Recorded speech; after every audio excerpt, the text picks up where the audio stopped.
మాటికి పెంచితే 8 రోజులు ప్రచ్ఛన్న రూపాల్లో వచ్చి పువ్వులు కోసేశారు పద్మావతి శ్రీనివాసులు. పాపం 8 రోజులు కన్ను రెప్ప వెయ్యకుండా కాపలా కాశారు. అంత వృద్ధాప్యంలో అనంతాచార్యులు వారు ఎవరు పట్టుకుపోతున్నారా పువ్వులని. 9వ రోజున శ్రీనివాసుడికి కరుణ కలిగింది. ఎవడు పట్టుకుపోతున్నాడో చూపిద్దాం ఈయనకి అనుకున్నాడు. రాజదంపతుల వేషాల్లో వచ్చారు పద్మావతి శ్రీనివాసులు. వచ్చి ఆయన చక్కగా కనపడ్డ పువ్వుల్లా కోసేస్తున్నాడు, ఆవిడ సిగలో పెట్టేస్తున్నాడు. ఆవిడ చక్కగా పువ్వులన్నీ పెట్టించుకుంటోంది. చూశారు అనంతాచార్యుల వారికి కడుపు మండిపోయింది. ఎవర్రా వీళ్ళిద్దరూ నేను పెంచిన పూల చెట్ల పువ్వులు కోసేస్తున్నారని. స్వామి ఆ అనంతాచార్యులు వారు ఆగ్రహంతో పరిగెత్తుకొచ్చారు.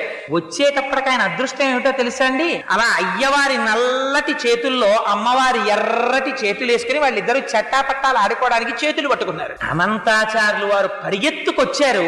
ఇద్దరిని పట్టుకోవాలనుకున్నారు. అందుకని ఎక్కడ పట్టుకోవాలి? ఇద్దరూ పట్టుకున్నటువంటి చేతుల్ని గట్టిగా తన 2 చేతులతో పట్టుకుని తన సంకల్లోకి లాగేసుకున్నారు.